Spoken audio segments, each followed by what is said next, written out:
India உலகத்திலே அதிகமாக சம்பாதிப்பது மாட்டுக்கறி ஏற்றுமதியைத்தான். நான் சொன்னால் நீங்கள் சிரிக்கிறீர்கள். நாட்டின் பிரதமரை சொல்கிறார்கள், பீட் எக்ஸ்போர்ட்டுக்கு இந்துஸ்தான் என்று. மாட்டுக்கறி ஏற்றுமதியில் தான் இந்தியா அதிகமாக பணம் சம்பாதிக்கிறது.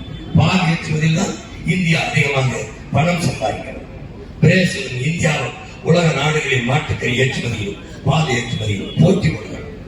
எல்லா நாடும் நீங்கள் நினைக்கிறீர்கள் சாப்ட்வேர் இண்டஸ்ட்ரியின் பிதாமகன் பில் கேட்ஸ் அத்தனை கோடி பேருக்கு வேலை கொடுக்கிற சாப்ட்வேர் தொழிற்சாலை தொழில் நிறுவனத்தினுடைய தலைமகனாக இருக்கிற அவன் அமெரிக்காவில் 2,76,000 ஏக்கரில் விவசாயம் செய்கிறான். ஏன்? அவனுக்கு தெரியும் சாப்ட்வேரில் வேலை செய்தாலும் சாப்பிட்டு போய் தான் வேலை செய்ய வேண்டும்.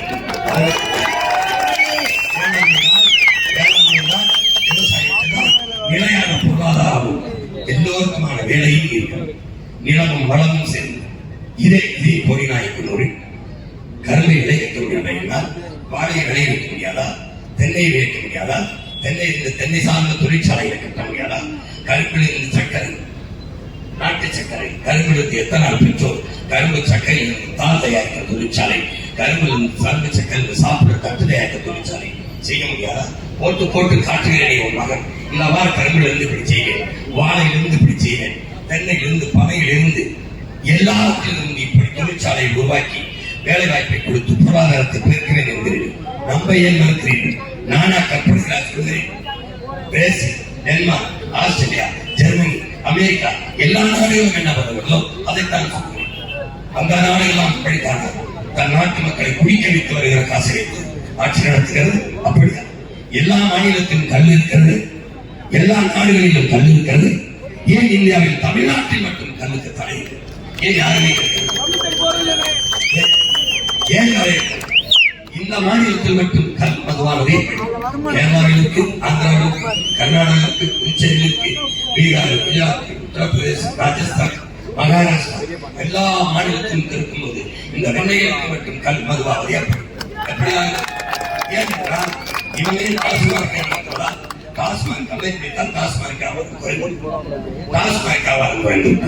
இவனை சாராயம் கற்ற ஆலை வைத்திருக்கிறான். அந்த ஆலையிலிருந்து கடைக்கு சரக்கு எடுக்கிற வியாபாரம் குறைந்து இதற்காக கண்ணை மதுவை கிணித்து இதை கூட உணராத மயக்கத்தில் இருக்கிற மக்கள் எப்போது தெளிவர போகிறீர்கள்? சாதி மயக்கம், மத மயக்கம், சாராய மயக்கம், திரை மயக்கம், 4 மயக்கத்திலிருந்து என்று இந்த இனம் விடுதலை என்று வாக்குக்கு காசு கொடுக்கிறவன் பால், அந்த காசை வாங்கி கொண்டு ஓட்டு போடுகிறவன் தேசத்துவ சிலையாக இருக்கிற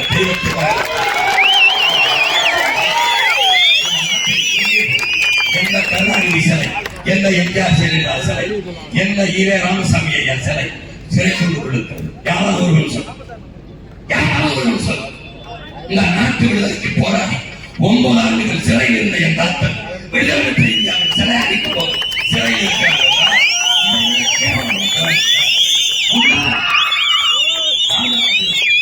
தாத்தா காமராஜரும் தாத்தா தெய்வத்து மகனும் சிலையாக சிறையில் இருக்கிறார்கள்.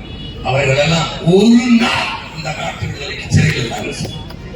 சொல்லு, எங்க அப்பா நல்லகனுக்கும் ஐயா கருணாநிதிக்கும் 1 வயசு வித்தியாசம். ஐயா கருணாநிதி எங்க அப்பா நல்லகனோட 1 வயசு மூத்தவர். 7 ஆண்டுகள் இந்த நாட்டு விடுதலைக்கு சிறையில் இருந்தார். என் தகப்பன் நல்லகன். அவனுக்கு என்ன வயது இருந்தாய்?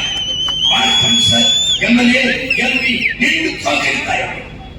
வீசையில் ஏன் இருந்தா விடுதலை போராட்டத்துக்கு வெளியில வந்து வீசையை வர முடியாது. குடிங்கிறான் சுல்தான் சுல்தான் இருந்தால் புதுவாய் இந்த மொத்தமாக வலித்து செத்து போறாளா 100 வயசு.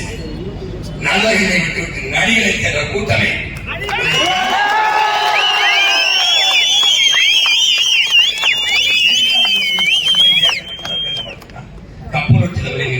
என்பார்த்து மாவோயிஸ்டுகிற நாட்டுக்கு போராடி வருகிறார்கள்.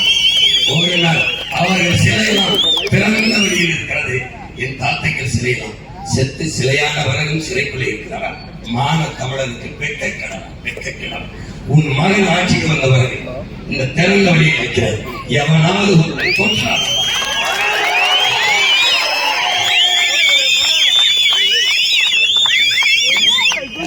கண்ணாடி அடுத்த முறை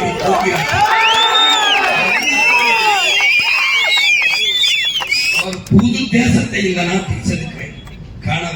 எங்களால பலாயிரம் ஆண்டுகளாக என் முன்னோர்கள் தூக்கி சுமந்து வந்தார்கள். ஆழத்தின் வழி நின்று வாழ்ந்த, ஆழத்தின் வழி நின்று ஆட்சி செய்த மரவர்களின் பிள்ளைகள் அரசியல் குலைத்தூர்காரன் குத்தாறு இருக்கிறான். என் வாழ்க்கை இளங்கோடியில் சிறந்த காலத்தில் மன்னராட்சி காலத்திலே ஒரு சாதாரண மகள் அரசவையிலே காற்சிடமை மன்னனுக்கு முன்பு உடைத்து நீதியை நிலைநாட்டிவிட முடியும் என்ற ஜனநாயகத்தை வைத்திருந்தவன் என் பாட்டன் பாண்டிய நெடுஞ்செல். நீ மக்களாட்சியின் சட்டமன்றத்திலே எதிர்கட்சி பேச வெளிநடப்பு புடுங்க நடப்பு ஓட்டு முக்கிய வெட்டியாம அன்னைக்கு உடவோடை முறை அன்னைக்கு ஓலை சொல்லுவோம் தோழில ஓட்டு போட குடவலை முறை பெரும் ஜனநாயகவாதிகள் உலகத்தில் எல்லா நாட்டையும் ஆர்வமடா எந்த இடத்தையும் அழிவுப்படுத்தி வாழாத பேரன்பும் பெருந்தலும் வந்தால் மாண்புமிக்க இனத்து மக்கள் பெருங்கலும் வாசி பஞ்சம் இல்லாத நாடு, ஊழல் லஞ்சம் இல்லாத நாடு, கொலைக்குள்ள இல்லாத நாடு, வேலை இல்லை என்ற சொல்லுக்கு வேலை இல்லாத நாடு, வறுமை ஏழ்மை இல்லாத நாடு, படைக்கிறதா இல்லையாவா? இது என் கனவல்ல, என் முன்னவர்களின் கனவை மொத்தமாக தூக்கி சுமந்தான் என் தலைவன். அந்த கனவை என் கைகளில் தந்தால் அந்த நிலத்தில் இல்லாத நாட்டை இந்த நிலத்தில் படைக்கும் உலகின் தலை சிறந்ததான பூமியின் சொற்கமான நான் படைப்பேன். நீ நம்பு. எல்லாரையும் நம்பிக்கையில ஐயா கருணாநிதி ஆட்சியில 5 முறை வாழ்ந்துட்ட, அம்மா ஜெயலலிதா 4 முறை வாழ்ந்துட்ட, ஐயா எடப்பாடி 4 ஆண்டு, ஐயா ஸ்டாலின் ஒரு 5 ஆண்டு 7 ஆண்டா முடிஞ்சிருச்சது வாழ்ந்துட்டேன். 1000 கொடுத்தாரு அம்மாவுக்கு, முடிஞ்ச உடனே 2000 ஒருத்தர் 2500 மாநிலத்தை ஏழை விட்டுருக்கீங்க, நீங்க பாத்துக்கிட்டு இருக்க. ஒரு 5 ஆண்டு மகாட்சி வாழ்ந்து எப்படி இருப்பார்? சிறந்த நாடாக படைப்பேன். உலகத்தின் தலை சிறந்த கல்வியில், மருத்துவத்தில், வேலைவாய்ப்பில், தொழில்நுட்பத்தில் சிறந்த நாடாக படைப்பேன். நீ நம்பு. இல்லை என்றால் ஏன் தனித்து கற்றுக் கொண்டிருக்க வேண்டும்? எனக்கு சீட்டு நோக்கம் பேர் பேசப்பட்டிருக்காக என்னோட கூட்டணிக்கு வர யாரும் விரும்பிக்க மாட்டார்களா? விரும்பிக்க மாட்டார்கள். என்னை கூட்டணிக்கு 5.1 விழுக்காடு வச்சிருக்க சீட்டு நோட்டம் பேசி பேரம் பேசி இங்கிட்டு போய் அங்கிட்டு போய் அனுப்பிச்சு 8.5 விழுக்காடு 36 லட்சம் வாக்களித்திருக்கிறார். 3வது எனக்கு முன்னாடி 2 வைக்கப்பட்டது. பதவி இல்லை, மக்களுக்கான பணம் இல்லை, பிறந்த இனம். இது 2ல எது? பதவியை விட என் மக்களுக்கான உதவி முதன்மையாக, பணத்தை விட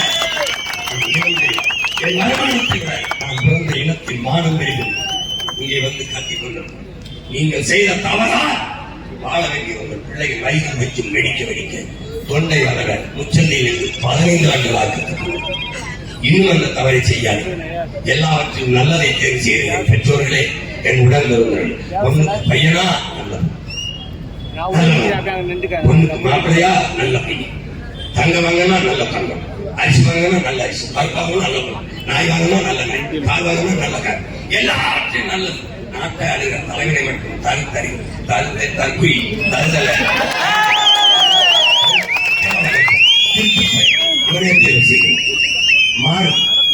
மாற்று. என் அன்பு சொந்தங்களே, அறிவார்ந்த பெருமக்களே, உயிர்ந்து வெளியே உடன் பிறந்தவர்களே, இந்த 23ஆம் தேதி நீங்கள் செலுத்துகிற வாக்கு ஒரு மகத்தான மாற்றத்தை போடி நாயக்கனூரில் இருந்து தொடங்கட்டும். உலகம் திரும்பி பார்க்கிற மகத்தான மாறுதலை கொண்டு வர முடியும். நீங்கள் விவசாய சீலத்திற்கு வாக்கை செலுத்தி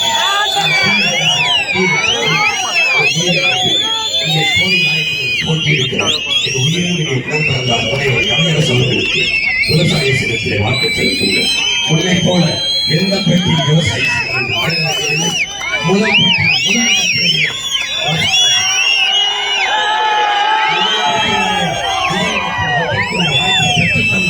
நீங்கள்தான் ஒரு பின்பலம் இல்லாத மகனை